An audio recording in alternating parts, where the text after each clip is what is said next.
प्रभु मंदिर के द्वार पर इस विषय पर कुछ भी कहने के पहले प्रभु मंदिर का द्वार एक बहुत अद्भुत द्वार है, ये समझ लेना जरूरी है। वो कोई साधारण द्वार नहीं और न ही जिन्हें हम मंदिर कहते हैं उन मंदिरों का द्वार। प्रभु के नाम से जो मंदिर बने हैं उनमें कोई भी मंदिर प्रभु का नहीं है। हिंदू के हैं मंदिर, मुसलमान के,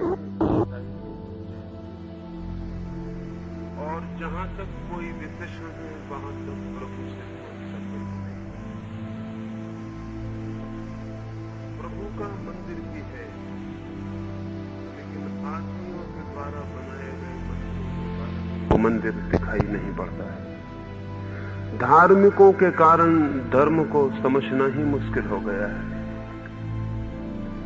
और जब तक पृथ्वी पर हिंदू होंगे, मुसलमान होंगे, ईसाई होंगे, तब तक धार्मिक आदमी का जन्म भी नहीं हो सकता है।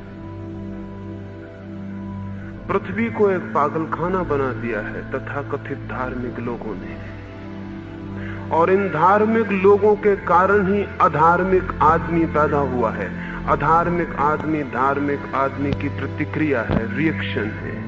जिस दिन ये तथाकथित धार्मिक आदमी विदा हो जाएंगे, उसी दिन अधार्मिक आदमी की भी मृत्यु हो जाएगी। इन झूठे धार्मिकों के कारण, इनके विरोध में, इनके प्रतिक्रोध के कारण, आक्रोश के कारण एक अधार्मिक हवा पैदा हो गई है। दुनिया में एक भी नास्तिक नहीं होगा अगर तथाकथित आस्तिक विदा हो जाएं। नास्तिकता आस्तिकों की छाया है, और जिस दिन न आस्तिक होंगे न नास्तिक होंगे, उस दिन धर्म की संभावना हो सकती। मैंने कहा तथाकथित धार्मिक लोगों ने, तथाकथित प्रभु के मंदिरों ने, मस्जिदों ने, गुरुद्वारों ने, गिरजों ने जमीन को एक पागलखाना, एक मैड हाउस बना दिया है। एक छोटी सी कहानी मुझे स्मरण आती है। हिंदुस्तान और पाकिस्तान का बंटवारा हो रहा है। बंटवारा ही पागलपन का लक्षण है। जिस दिन मनुष्य की बुद्धि ठीक और संयत होगी, दुनिया एक होगी, बटी हुई नहीं होगी। बटा हुआ मन है, खंड खंड मन है, इसलिए पृथ्वी को भी खंड खंड करना पड़ता है। पृथ्वी तो अखंड है, आदमी का चित्त खंडित है, इसलिए पृथ्वी को भी खंडित कर लेता है। हिंदुस्तान पाकिस्तान बंटवारा हो रहा है। एक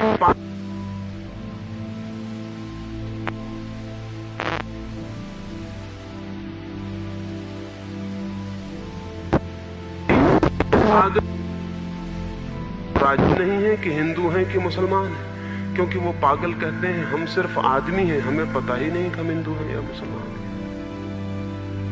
अधिकारी बड़े परेशान हैं, वो उन्हें समझाते हैं कि तुम रहोगे तो यहीं, लेकिन तुम ये बता दो तुम्हें हिंदुस्तान में जाना है कि पाकिस्तान में जाना है।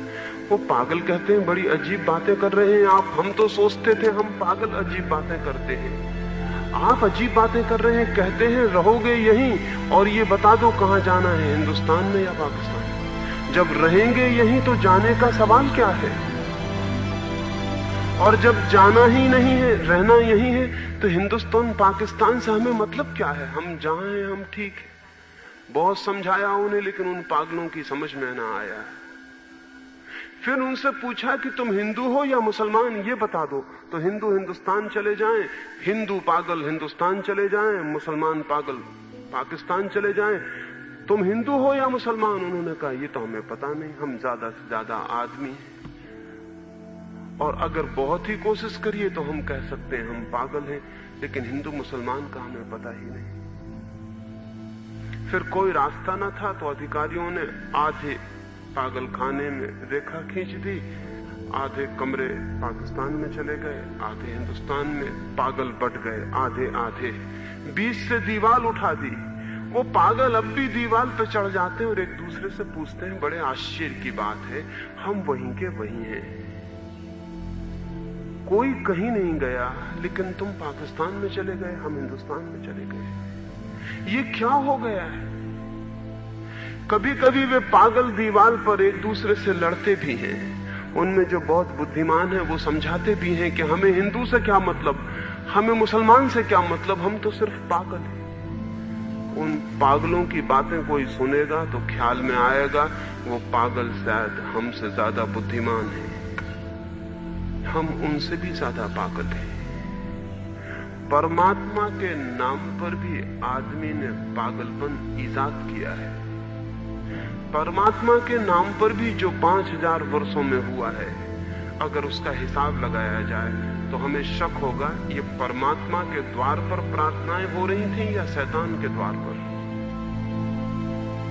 ये किसके द्वार पर हो रही थी? मैंने सुना है एक फकीर रात सपने में शैतान को देखा।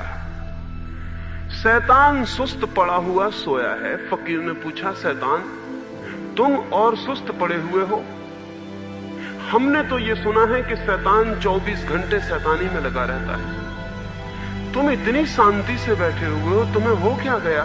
तुम्हें अपना काम नहीं करना है, लोगों को गुमराह नहीं करना है, लोगों को रास्ता नहीं भटकाना है। तुम जितनी देर चुप बैठोगे उतनी देर लोग ठीक रास्ते पे चले जाएंगे। तुम जाओ अपने काम में लगो। उस शैतान ने कहा, अब मुझे काम की कोई जरूरत नहीं, मेरे काम को तथाकथित भगवान के भक्तों ने संभाल लिया। पुरोहित, पंडे, पुजारी वो मेरा काम कर रहे हैं, मैं तो अब विश्राम करता हूं, अब मुझे कोई भी जरूरत नहीं है। तुम जिन्हें भगवान के मंदिर कहते हो वो सब मेरे हो गए, क्योंकि मेरे एजेंट वहां पुजारी, पंडे और पुरोहित होकर बैठे हुए हैं। प्रभु मंदिर के द्वार को समझने के लिए पहले तो यह समझ लेना जरूरी है कि जिन्हें हम प्रभु के मंदिर कहते हैं वे प्रभु के मंदिर नहीं है। आदमी का बनाया हुआ कोई मंदिर प्रभु का मंदिर नहीं हो सकता। आदमी खुद ही प्रभु का बनाया हुआ एक मंदिर है। आदमी का बनाया हुआ कोई मंदिर प्रभु का मंदिर नहीं हो सकता। आदमी खुद ही प्रभु का बनाया हुआ मंदिर है। और जो हमारे चारों तरफ निर्मित है सहज, वो जो सृष्टि का विस्तार है, वो जो जीवन है, वो जो अस्तित्व है, वो जो एग्जिस्टेंस है, वही प्रभु का मंदिर है। लेकिन आदमी उस मंदिर के ऊपर मंदिर बनाता है और इन मंदिरों को इतना महत्व देता है कि इन मंदिरों की दीवालों में वो जो असली मंदिर है छिप जाता है। सब छिप गया है, कुछ भी दिखाई नहीं पड़ता है। और एक एक आदमी अंधा है धर्म के नाम पर। धर्म को खोलनी चाहिए आंख, और धर्म बनाता है अंधा। इसलिए प्रभु की चर्चा बहुत चलती है, लेकिन प्रभु से हमारा कोई संबंध नहीं हो पाता है। प्रभु का मंदिर वही है जो है चारों तरफ। अब और कोई प्रभु मंदिर बनाने की जरूरत नहीं है। और आदमी बना सकेगा प्रभु का मंदिर? आदमी तो प्रभु को भी बनाने की कोशिश में लगा हुआ है। मूर्तियां ढाली जा रही हैं भगवान की, मूर्तियां बनाई जा रही हैं, रंग रोगन किए जा रहे हैं। फिर आदमी उन्हीं मूर्तियों के सामने, खुद की बनाई हुई मूर्तियों के सामने हाथ जोड़े खड़ा है, घुटने टेके खड़ा है। अगर किसी दूर ग्रह पे कोई भी देखने वाला होगा तो बहुत हंसता होगा। खुद ही मूर्तियां बनाते हैं लोग, फिर उन्हीं के सामने हाथ जोड़ के खड़े हो जाते हैं, फिर घुटने टेक लेते हैं। और मूर्तियां भी किसकी बनाते हैं? अपनी ही मूर्तियां बनाते हैं। अगर घोड़े अपने भगवान की मूर्ति बनाएं तो घोड़ों जैसी बनाएंगे, और गधे अगर बनाएं तो गधे जैसी बनाएंगे, और आदमी आदमी जैसी बनाता है। अफ्रीका में जो मूर्ति बनती है उसकी नाक चपटी होती है। हिंदुस्तान में जो मूर्ति बनती है उसकी नाक लंबी होती है। पश्चिम में जो मूर्ति बनेगी वो गोरी होगी, पूरब में जो मूर्ति बनेगी वो सांवली होगी। हम अपनी शक्ल में ही तो मूर्तियां बनाते हैं, हम अपनी ही तो मूर्तियां बनाते हैं। भगवान के नाम से आदमी अपनी ही पूजा कर रहा है और खुद ही पूजा कर रहा है, और फिर पूछता है भगवान कहां है। जब नहीं पाता इन मूर्तियों में तो चिल्लाता है और कहता है भगवान है ही नहीं। ये दो बातें समझ लेना है। एक तो खुद ही भगवान बनाता है, ये पागलपन। फिर खुद के बनाए हुए भगवान में जब भगवान नहीं मिलता तो कहता है भगवान नहीं है, और भगवान को न कभी खोजता न भगवान से कभी संबंधित होता। अपनी ही मूर्तियों की या तो पूजा करता है या अपनी ही मूर्तियों का खंडन करता है। और पूजा करने वाले और मूर्ति का खंडन करने वाले दोनों सदा समान हैं, क्योंकि दोनों की निष्ठा मूर्ति हिंदू मूर्ति पूजता है, मुसलमान मूर्ति फोड़ता है, लेकिन दोनों मूर्ति पूजक हैं।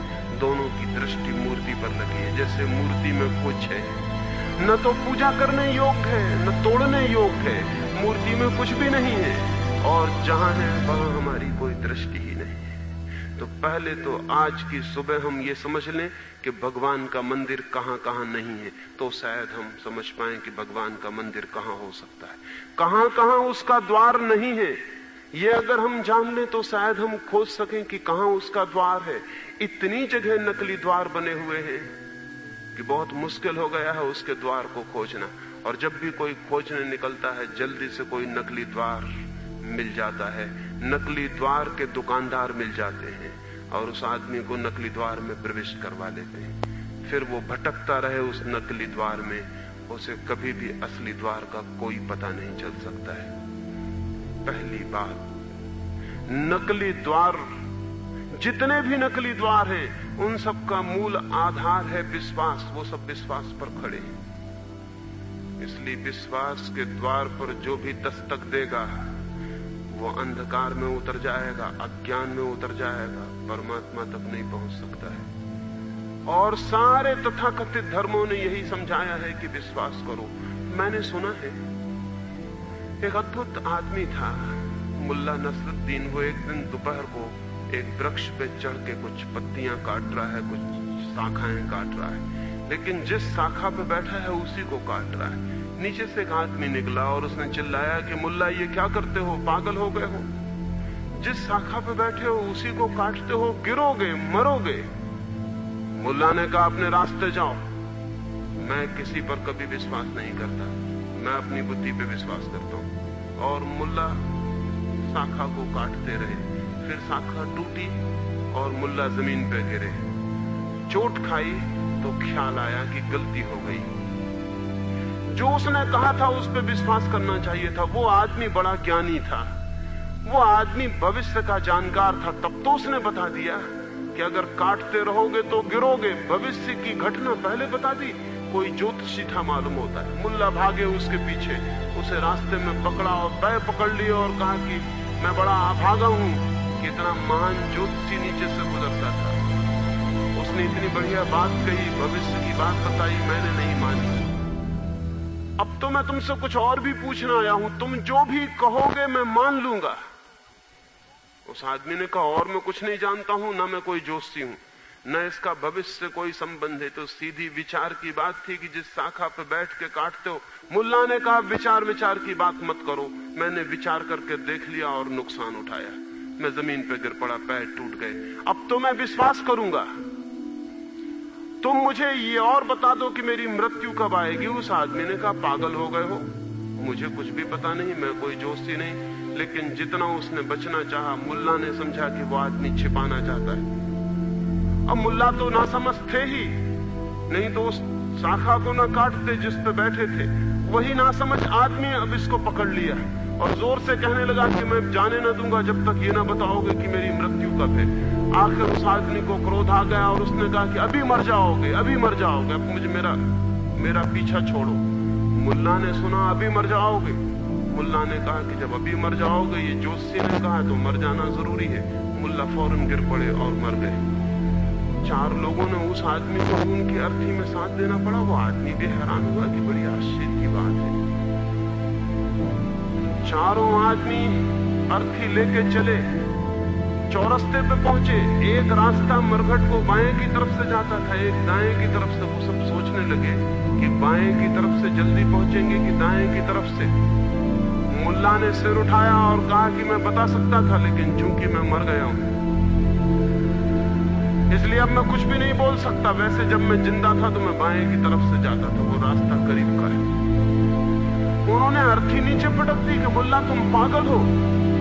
मुल्ला ने कहा पहले एक दफे विचार करके धोखा खा चुका, अब तो मैंने विश्वास कर लिया कि मैं मर गया हूं। मुल्ला ने न तो पहली दफे विचार किया था, मुल्ला पहली दफे भी अंधा था बिना विचार किए, क्योंकि विचार करता तो उसी शाखा को न काटता जिस पर बैठा हुआ है। पहली दफे विचार नहीं किया था, वो अविचार था, उस अविचार से नुकसान उठाया था। नुकसान उठाने के डर से अब उसने दूसरा अविचार किया, विश्वास किया। अब वो विश्वास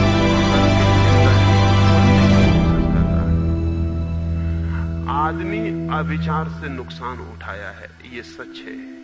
और जो आदमी अविचार में जिएगा वो खतरों में जाएगा। अविचार के कारण कुछ लोग उसका शोषण करते हैं और उससे कहते हैं कि तुम विश्वास करो। अविचार भी खतरनाक है। जो आदमी नहीं सोचता वो भटक जाता है, और जो आदमी दूसरों के सोच को मान लेता है वो भी भटक जाता है। अपना सोच चाहिए, अपना विचार चाहिए। अपने विचार के रास्ते के अतिरिक्त कोई कभी परमात्मा के द्वार पर नहीं पहुंचता है। और हम दो काम करते हैं, या तो विचार ही नहीं करेंगे और अंधे की तरह जिएंगे, और या फिर विश्वास करेंगे और फिर अंधे की तरह जिएंगे, लेकिन आंख हम कभी ना खोलेंगे। दुनिया अविचार में रही है, और उस अविचार पूर्ण दुनिया को ये बताया जा सकता है कि तुम अविचार के कारण कष्ट भोग रहे हो, आओ हम तुम्हें विचार देते हैं। विश्वास का अर्थ है दूसरे के द्वारा दिया गया विचार, और जो विचार दूसरे के लिए दिया जाता है, दूसरे के द्वारा दिया जाता है, वो कभी किसी व्यक्ति की निज आत्मा को जागृत करने वाला नहीं, सुनाने वाला नहीं। हम तो उससे ही जागते हैं जो हम सोचते हैं, हम तो उससे ही उठते हैं जो हमारे भीतर मंथन होता है। लेकिन विश्वास ने मनुष्यों के भीतर मंथन की संभावना बंद कर दी, और सिखाया जा रहा है कि श्रद्धा करो, विश्वास करो, सोचो मत। दूसरा जो कहता है उसे मान लो। कोई तीर्थंकर कहता है उसे मान लो, कोई पैगंबर कहता है उसे मान लो, कोई महात्मा कहता है उसे मान लो, कोई ईश्वर का पुत्र कहता है उसे मान लो। लेकिन तुम मत सोचना, न तुम तीर्थंकर हो, न तुम भगवान हो, न तुम ईश्वर के पुत्र हो। और कुछ लोगों ने तीर्थंकर होने, भगवान के पुत्र होने, पैगंबर होने, अवतार होने का ठेका दे रखा है। और ये सारे लोग क्या हैं? अगर एक भी आदमी तीर्थंकर हुआ है दुनिया में, तो सब आदमी तीर्थंकर हैं, चाहे सोए हुए हों चाहे जागे हुए। ये फर्क हो सकता है। अगर एक आदमी भी दुनिया में ईश्वर का अवतार हुआ है, तो सब आदमी ईश्वर के अवतार हैं, चाहे कोई जागा हुआ हो चाहे कोई सोया हुआ हो। अगर एक आदमी भी ईश्वर का पुत्र है, तो सभी आदमी ईश्वर के पुत्र हैं। लेकिन ये सिखाया जा रहा है कि कोई ईश्वर है, कोई ईश्वर का पुत्र है, कोई अवतार है, कोई तीर्थंकर है, और सबका काम क्या है? सबका काम है आंख बंद करके उसे मानो। सबके भीतर परमात्मा नहीं है, सबके भीतर आंख बंद करने की आवश्यकता है। अगर परमात्मा सबके भीतर है तो सबकी आंख खुली हुई होनी चाहिए, और अगर परमात्मा सबके भीतर है तो सबके भीतर पूजा का स्थल है। और तब किसी की पूजा अनुचित है, तब किसी की भी पूजा का आग्रह शोषण है, तब किसी भी पूजा का अड्डा बनाना आदमी को भटकाना और भरमाना है। आदमी पूज्य है ये तो समझ में आ सकता है, लेकिन कोई आदमी पूज्य है ये खतरनाक है। मनुष्यता पूज्य है, जीवन पूज्य है ये तो समझ में आ सकता है, लेकिन कोई जीवन का एक रूप पूज्य बनाना और सारे रूपों को अपूज्य कर देना, और सारे रूपों को कहना कि उनका काम सिर्फ विश्वास से अंधे होकर मान लेना है, अत्यंत खतरनाक है। मनुष्य की चेतना के विकास में बड़ी से बड़ी बाधा जो बन सकती है वो इस तरह के विश्वास है। आज तक के सारे धर्मों के बाद विचार जगाने के लिए, लेकिन क्यों? असल में जिनको भी नेतृत्व करना हो, चाहे वे धार्मिक लोग हों और चाहे राजनीतिक लोग हों, जिनको भी नेतृत्व करना हो, वो दूसरों में अंधापन जगाए बिना नेतृत्व नहीं कर सकते। नेता दूसरों के अंधेपन पर जीता है। नेता दूसरों के अंधेपन से भोजन पाता है। जितने ज्यादा अंधे लोग होंगे उतना बड़ा नेता हो सकता है कोई। जितने ज्यादा अंधे लोग होंगे उतने ज्यादा नेता होंगे। जितने खुली आंखों के लोग होंगे नेता विदा हो जाएगा। धर्म गुरु भी विदा हो जाएगा, राजगुरु भी विदा हो जाएगा, राजनीतिक नेता भी विदा होंगे, सामाजिक नेता भी विदा होंगे। एक ऐसी दुनिया चाहिए जहां मनुष्य अपना नेतृत्व स्वयं करने में समर्थ हो और कोई उसका नेता न हो। लेकिन नेताओं को बड़ा दुख और पीड़ा होती है इस बात से, इसलिए नेता प्रचार करते रहते हैं आदमी के अंधे होने का, और इस बात की कोशिश करते हैं कोई सोचे ना। सोचने की कोई जरूरत नहीं है, सोचना मत। सोचना खतरनाक है, सोचना डेंजरस है, सोचने में भय है, जोखम है। ये बच्चे को बाप सिखा रहा है। क्यों? क्योंकि बाप भी और किसी का नेतृत्व चाहे न कर सके, अपने बेटे का तो कर ही रहा है, अपने बेटे की मालिकियत तो कर ही रहा है। अपने बेटे को तो वो कह ही रहा है, मैं अनुभवी, मैं ज्ञानी, मैं तुम्हारा बाप, मैं जो कहता हूं वो ठीक। दुनिया में कोई कुछ कहे, किसी के कहने से कुछ ठीक नहीं होता। ठीक होता है कोई चीज तभी ठीक होती है जब मेरे विवेक और विचार को ठीक होती है। सारी दुनिया कुछ कहे, लेकिन मेरे विवेक और विचार में जागृत होकर अगर वो चीज प्रतिफलित नहीं होती तो वो ठीक नहीं होती। लेकिन बाप कह रहा है कि मैं कहता हूँ वो ठीक, माँ कह रही है कि मैं कहती हूँ वो ठीक, स्कूल का शिक्षक कह रहा है कि मैं जो कहता हूँ वो ठीक है, दुकानदार कह रहा है कि मैं जो कहता हूँ वो ठीक है, विज्ञापनदाता कह रहा है कि हम जो टूथपेस्ट बेचते हैं वही ठीक है, हम जो साबुन बेचते हैं वही ठीक है, सिनेमा वाला भी वही कह रहा है, राजनीतिक नेता भी वही कह रहा है कि मेरे मार्के की राजनीति ही ठीक है, मेरा शासन ठीक है।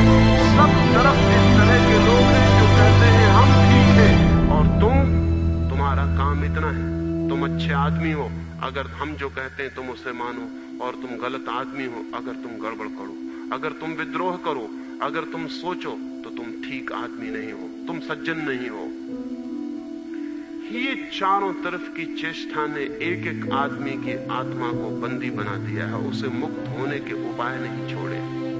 और जो हमें बंदी बनाए हुए हैं, हम सोचते हैं वे ही हमारे मार्गदर्शक हैं, जो हमें सिखा रहे हैं और हमें सीखने की स्थिति में नहीं पहुंचने दे रहे हैं। हम सोचते हैं वे ही हमारे मार्गदर्शक हैं। एक मित्र ने मुझे एक किताब दी है और उस किताब में एक कहानी उन्होंने लिखी है, वो मुझे बहुत प्रीतिकर लगी। वो कहानी आपने भी सुनी होगी, लेकिन आधी सुनी होगी। उन मित्र ने वो कहानी पूरी कर दी है। आपने भी सुना होगा कि एक सौदागर था, टोपियां बेचने वाला। वो टोपियां बेचने गया हुआ है गांव किसी दूर बाजार में, रास्ते में ठहरा है एक झाड़ के नीचे, टोपियां रखी हैं उसकी टोकरी में, वो सो गया है, थका मांदा है। बंदर उतरे हैं, टोपियां लगा के झाड़ पे चढ़ गए, और झाड़ पे चढ़ के बंदर बहुत इठला रहे हैं, अकड़ रहे हैं। बंदर ही ठहरे, और बंदर अगर टोपी लगा ले तो बहुत अकड़ने लगते हैं। सफेद टोपियां हैं, खादी की टोपियां हैं, बंदर बहुत अकड़ रहे हैं। बंदर ही ठहरे हो, खादी की टोपी मिल जाए, मुसीबत है ना। सौदागर की नींद खुली, उसने ऊपर देखा सब टोपियां नदारत हैं, लेकिन सौदागर ने कहा मत घबराओ बंदरो, तुमसे टोपियां छीन लेना बहुत आसान है। उसने अपनी टोपी निकाल के सड़क पे फेंक दी है। सारे बंदरों ने अपनी टोपियां निकाल के फेंक दी। बंदर ही ठहरे, नकलची ठहरे। लगाई थी टोपी तो भी इसलिए लगाई थी कि सौदागर लगाए हुए था, फेंक दी तो इसलिए फेंक दी कि सौदागर ने फेंक दी है। सौदागर ने टोपियां इकट्ठी की और अपने घर चला गया। इतनी कहानी तो हम सब ने सुनी है। उन मित्र ने उस कहानी को पूरा किया है, और कहानी में लिखा है कि फिर सौदागर बूढ़ा हो गया, उसका बेटा जवान हुआ और बेटे ने टोपियां बेचना शुरू की। नालायक बेटे हमेशा वही करते हैं जो उनके बाप करते रहे हो। समझदार बेटे हमेशा बाप से आगे बढ़ जाते हैं, और समझदार बाप हमेशा कोशिश करता है कि बेटे उससे आगे बढ़ जाएं। ना समझ बाप कहता है वहीं रुक जाना, लक्ष्मण रेखा खींची है जहां तक मैं गया, उसके आगे मत जाना, क्योंकि जिसके आगे मैं नहीं गया तो मुझसे ज्यादा अक्लमंद तुम तो नहीं हो कि तुम आगे चले जाओ, तुम वहीं रुक जाना। बाप के अहंकार को चोट लगती है अगर बेटा उससे आगे बढ़ जाए। सब बाप कहते हैं कि हम चाहते हैं कि बेटा आगे बढ़े, लेकिन कोई बाप नहीं चाहता कि उससे आगे बढ़े। उससे आगे बढ़ने पर तो अहंकार को चोट लगती। उतना बढ़े जितना बाप बढ़ा, वहां तक बढ़े जितना बाप बढ़ा। जहां तक बाप कहे वहां तक बढ़े, तब तक ठीक है, तब तक बाप के अहंकार को तृप्ति मिलती। जैसे ही बेटा बाप से आगे गया कि बाप को कष्ट होना शुरू हो जाता। इसलिए जो बापपन है ये सब बेटों की जंजीर बनता है, गुरु शिष्य की जंजीर बन जाता है। उस बाप ने भी कहा कि बेटा टोपी बेच, बेटा टोपी बेचने लगा, बेटा बुद्धू रहा होगा, अन्यथा कुछ और भी कर सकता था, जिंदगी में बहुत कुछ करने को है। टोपी बेचने बेटा गया, उसी झाड़ के नीचे ठहरा जिसके नीचे पहले बाप ठहर चुका था। वहीं ठहरना चाहिए जहां बाप ठहर जाता है। उसने वहीं अपनी टोकरी रखी जहां बाप ने रखी। वो आज्ञाकारी बेटा और आज्ञाकारी बेटे जब तक दुनिया में पैदा होते रहेंगे तब तक दुनिया अच्छी नहीं हो सकती, क्योंकि आज्ञाकारी बेटे बड़े खतरनाक हैं। समझ भीतर से आनी चाहिए, आज्ञा बाहर से आती है। समझदार बेटे चाहिए दुनिया में। अगर समझदार बेटा होगा तो अपने मुसलमान बाप से कहेगा कि ठीक तुम मुसलमान थे, ठीक, हम मुसलमान नहीं, हम आदमी। आज्ञाकारी बेटा कहेगा तुमने 2 हिंदू मारे, हम 4 मारेंगे, हम आज्ञाकारी हैं। आज्ञाकारी बेटे कहेंगे कि हम हिंदुस्तान पाकिस्तान में तलवारें चलाते रहेंगे। समझदार बेटे कहेंगे पागल थे हमारे बाप जो लड़े और कटे, हम इकट्ठे हो जाते हैं। वो बेटा आज्ञाकारी था, वो वहीं टोपी रख के सो गया। ऊपर बंदर थे, बंदर तो न रहे होंगे, वही उनके बेटे रहे होंगे। बंदर भी अपने बेटे छोड़ जाते हैं। बंदर अपने बेटे छोड़ जाते हैं। अंग्रेज इस मुल्क से चले गए, अपने बेटे छोड़ गए। शकल हमसे मिलती जुलती, लेकिन उनके बेटे हैं वो, और वो अंग्रेजों से ज्यादा खतरनाक सिद्ध होंगे। बेटा सो भी नहीं पाया था कि बेटे उतर गए बंदरों के और टोकियां लेके ऊपर चढ़ गए। लेकिन उस बेटे ने सोचा कि घबराओ मत। पिता ने कहानी सुनाई थी कि बंदरों से डरने की जरूरत नहीं, अपनी टोपी फेंक देना, अगर बंदर टोपी ले जाए। उसके पास समाधान रेडीमेड था। उसने अपनी टोपी निकाल के फेंक दी, लेकिन उसे क्या पता, बात उल्टी हो गई, चमत्कार हो गया। एक बंदर बिना टोपी का रह गया था, वो नीचे उतरा और टोपी लेके चला गया।